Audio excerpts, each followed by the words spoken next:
BA पाठ first Sanskrit प्रथम प्रश्न पत्र हितोपदेश मित्र लाभ 17 से 27 पद्य। डॉक्टर मनीषा गोदारा, प्राचार्य संस्कृत, राजकीय बांगड़ महाविद्यालय, ड्यूटा। न धर्मशास्त्रम पठति इति कारणम न चापि वेदाध्ययनं दुरात्मनः स्वभाव एवत्र तथा अतिरिच्यते यथा प्रकृत्या मधुरम गवाम पयः। दुरात्मनः, जो दुष्ट है,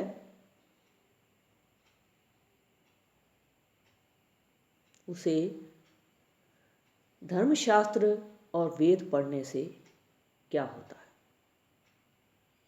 यदि दुष्ट व्यक्ति धर्मशास्त्र और वेदों का अध्ययन कर ले तो भी वह दुष्ट ही रहता है, सज्जन नहीं बन सकता है।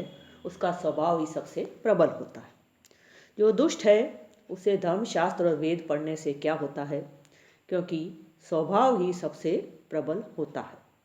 जैसे गाय का दूध स्वभाव से ही मीठा होता है, जैसे गाय का दूध स्वभाव से ही मीठा होता है।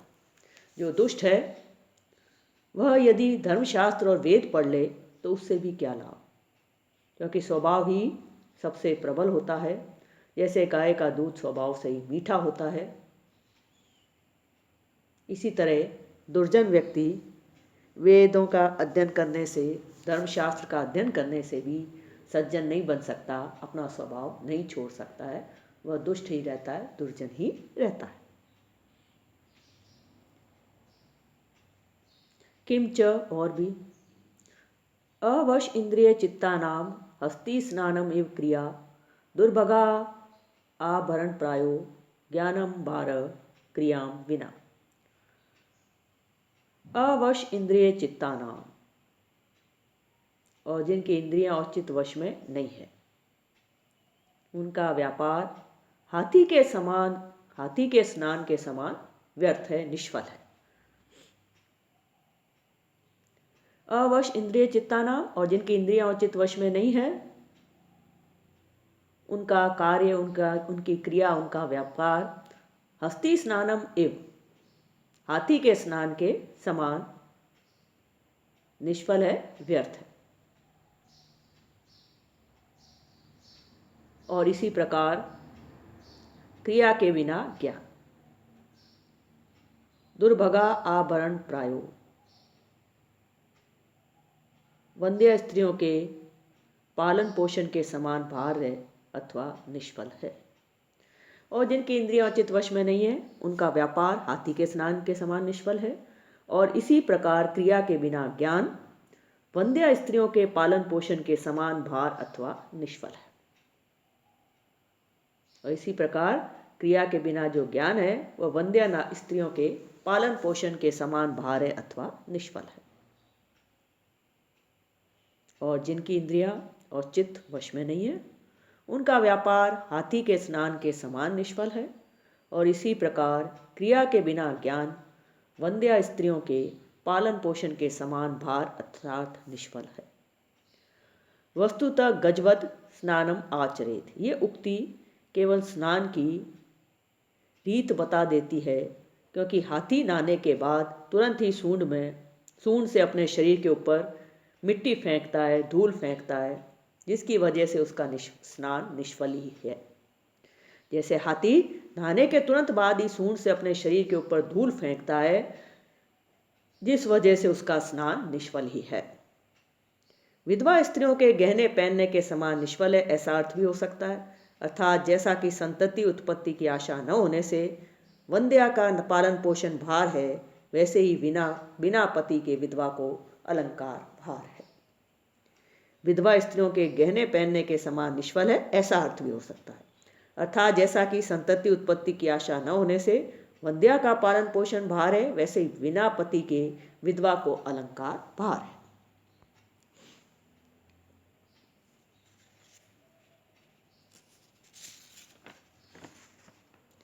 तन्मया भद्रम न कृतम यद अत्र मारात्मके विश्वास कृतः तथा ही उक्तम तन्मया भद्रम न कृतम, इसलिए मैंने अच्छा नहीं किया जो इस मारात्मके विश्वास कृत, इस हिंसक पर विश्वास किया, इस बाघ पर मैंने विश्वास किया।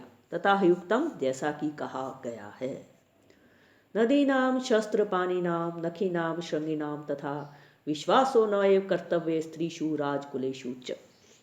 नदियों का, शस्त्रपाणिनाम हाथ में शस्त्र धारण करने वालों का, नखीनाम नाखूनों वालों का, और तथा सींग वालों का, तथा सींग वालों का, सींग वाले प्राणियों का, स्त्रियों का तथा राजा के कुल का विश्वास कभी नहीं करना चाहिए। नदियों का, हाथ में शस्त्र धारण करने वालों का, नख और सींग वाले प्राणियों का, स्त्रियों का तथा राजा के कुल का विश्वास कभी नहीं करना चाहिए। नदी नाम नदियों का, शस्त्र पानी नाम हाथ में शस्त्र धारण करने वालों का, नखी नाम नाखूनों वालों का, श्रृंगी नाम और सींग वाले प्राणियों का विश्वास हो न एव कर्तव्य, कभी भी विश्वास नहीं करना चाहिए। स्त्रीषु स्त्रियों का तथा राजकुलेषु च और राजा के कुल का विश्वास कभी नहीं करना चाहिए। नदियों का, हाथ में शस्त्र धारण करने वाले का, नख और सींग वाले प्राणियों का, स्त्रियों का तथा राजा के कुल का विश्वास कभी नहीं करना चाहिए। अपरम च, और भी, सर्वस्य ही परीक्षन्ते स्वभावा न इतरे गुणा अतित्य ही गुणान सर्वान स्वभावो मूर्धनि वर्तते। और दूसरे, मनुष्य को सबके स्वभाव की परीक्षा करनी चाहिए। मनुष्य को सबके स्वभाव की परीक्षा करनी चाहिए, न कि अन्य गुणों की, क्योंकि सब गुणों को छोड़कर स्वभाव ही सबसे श्रेष्ठ होता है। स्वभाव ही सबसे श्रेष्ठ है। और दूसरे, मनुष्य को सबके स्वभाव की परीक्षा करनी चाहिए, न कि अन्य गुणों की, क्योंकि सब गुणों को छोड़ करके स्वभाव ही सबसे श्रेष्ठ है। अन्यच्च, और भी कहा गया है, स ही गगन विहारी कलमश ध्वंसकारी 10 शत करधारी ज्योतिषाम मध्यचारी विदुरपि विधि योगात् त्रस्यते राहुना असौ लिखितम अपि ललाटे प्रोजितुम क समर्थः। और जो चंद्रमा गगन विहारी आकाश में विचरण करता है, कलमश ध्वंसकारी अंधकार को दूर करता है, 10 शतकरधारी सहस्त्र किरणों को धारण करता है, ज्योतिषाम मध्यचारी और नक्षत्रों के बीच में चलता है, विदुरपि ऐसे चंद्रमा को भी राहुना विधि योगा त्रस्यते, उस चंद्रमा को भी भाग्य से राहु ग्रस लेता है। इसलिए लिखितम अपि ललाटे, जो कुछ भाग्य में ललाट पर विधाता ने लिख दिया है, प्रोजितुम का समर्थ, उसे कौन मिटा सकता है, अर्थात कोई भी नहीं मिटा सकता, भाग्य ही प्रबल है। और चंद्रमा जो आकाश में विचरता है, अंधकार को दूर करता है, सहस्त्र किरणों को धारण करता है और नक्षत्रों के बीच में चलता है, उस चंद्रमा को भी भाग्य से राहु ग्रस लेता है। इसलिए जो कुछ भाग्य ललाट में विधाता ने लिख दिया है, उसे कौन मिटा सकता है।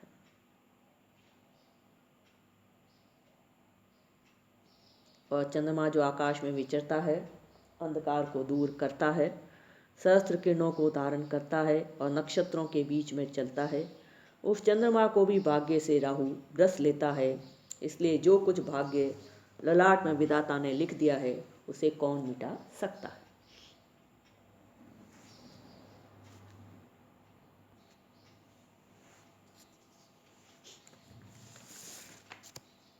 इति चिंतयन् नेवासौ व्याघ्रेण व्यापादितः खादितश्च अतो अहम ब्रवीमि कंकणस्य तु लोभेन इत्यादि, अतः सर्वथा अविचारितम कर्म न कर्तव्यम। ये बात वह सोच ही रहा था जब उसको बाघ ने मार डाला और खा गया। इसी से मैं कहता हूँ कंगन के लोभ से इत्यादि, इसलिए बिना विचारे काम कभी भी नहीं करना चाहिए, क्योंकि यह बात वह सोच ही रहा था जब उसको बाघ ने मार डाला और खा गया। इसी से मैं कहता हूँ कि कंगन के लोभ से इत्यादि, इसलिए बिना विचारे काम कभी नहीं करना चाहिए।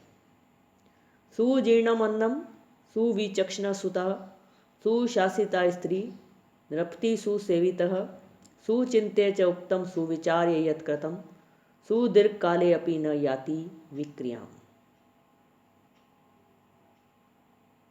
क्योंकि सुजीर्णम अन्नम अच्छी रीति से पका हुआ भोजन, सुविचक्षण सुता विद्यावान पुत्र अर्थात सुशिक्षित, सुशासिता स्त्री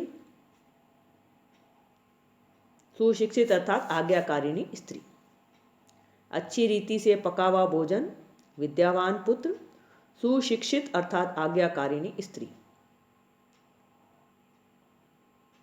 सुसेविता नृपति अच्छी प्रकार से सेवा किया हुआ राजा,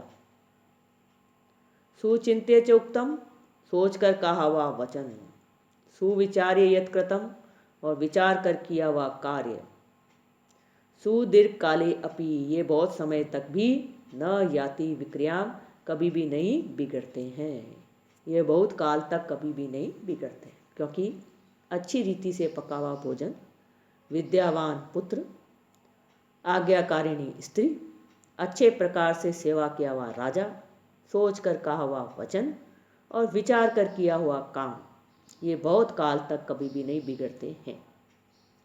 एतत् वचनम श्रुत्वा कश्चित् कपोत स दर्पम आह किमेव उच्यते। यह सुनकर एक कबूतर घमंड से बोला, अरे तुम क्या कहते हो? वृद्धानाम वचनम ग्राह्यम आपातकाले ही उपस्थिते सर्वत्रे विचारे तु भोजने अपि अप्रवर्तनम। जब आपातकाल आए तब वृद्धों की बात माननी चाहिए, परंतु उस तरह सब जगह मानने से भोजन भी नहीं मिले।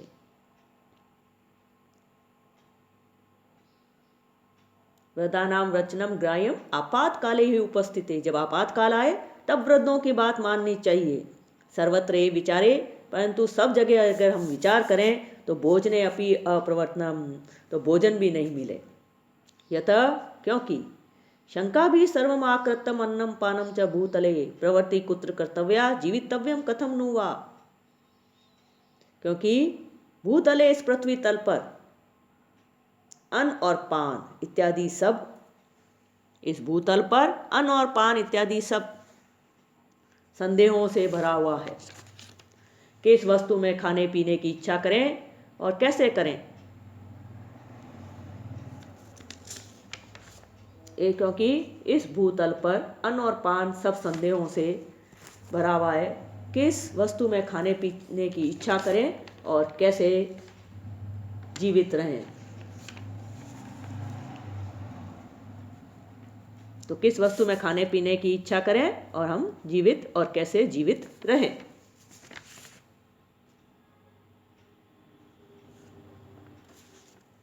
ईर्षी घृणी तु असंतुष्ट क्रोधनो नित्य शंकित पर भोग्योपजीवी च षडेते दुर्भागिनः। ईर्षी ईर्ष्या करने वाला, घृणी घृणा करने वाला, असंतुष्ट असंतोषी, क्रोधना क्रोधी, नित्य शंकित और सदा संकेत करने वाला, पर भोग्योपजीवी पराय आश्रय जीने वाला, ये 6 प्रकार के मनुष्य सदा दुखी होते हैं। ईर्ष्या करने वाला, घृणा करने वाला, असंतोषी, क्रोधी, सदा संदेह करने वाला और पराय आश्रय जीने वाला, ये 6 प्रकार के मनुष्य सदा दुखी होते हैं। एतत् श्रुत्वा सर्वे कपोता तत्र उपविष्टा, ये सुनकर सब कबूतर बड़े ने चावल के कण जहाँ बिखेरे थे वहाँ बैठ गए। ये सुनकर सब कबूतर वहाँ बैठ गए। यतः क्योंकि सुमान्त्यपि शास्त्राणि धारयन्तो बहुश्रुता छेतार संशयानाम च क्लिश्यन्ते लोभ मोहिता। क्योंकि बहुश्रुता बड़े बड़े शास्त्रों को पढ़ने और सुनने वाले और संदेहों को दूर करने वाले पंडित भी लोभ के वश होकर दुख भोगते हैं। क्योंकि सुमहान्त्यपि शास्त्राणि धारयन्त, क्योंकि बड़े बड़े शास्त्रों को धारण करने वाले और सुनने वाले, संशयानाम छेतार और संदेहों को दूर करने वाले पंडित भी लोभ मोहिता लोभ के वश होकर के क्लिश्यन्ते दुख भोगते हैं। क्योंकि अच्छे बड़े बड़े शास्त्रों को पढ़ने तथा सुनने वाले और संदेहों को दूर करने वाले पंडित भी लोभ के वश होकर दुख भोगते हैं। अन्यच्च और भी, लोभात् क्रोध प्रवृत्ति, लोभात् कामं प्रजायते, लोभात् मोहश्च नाशश्च लोभ पापस्य कारणम। 27वां पद्य। लोभात् क्रोध प्रभवति, और दूसरे लोभ से क्रोध उत्पन्न होता है। लोभात् काम प्रजायते, लोभ से विषय भोग की इच्छा होती है। लोभात् मोहश्च, और लोभ से मोह, और नाशश्च, और नाश होता है। लोभ पापस्य कारणम, इसलिए लोभ ही पाप का कारण है, पाप की जड़ है। और दूसरे लोभ से क्रोध उत्पन्न होता है। लोभ से विषय भोग की इच्छा होती है, कामना उत्पन्न होती है, और लोभ से मोह और नाश होता है, इसलिए लोभ ही पाप का मूल कारण है, पाप की जड़ है।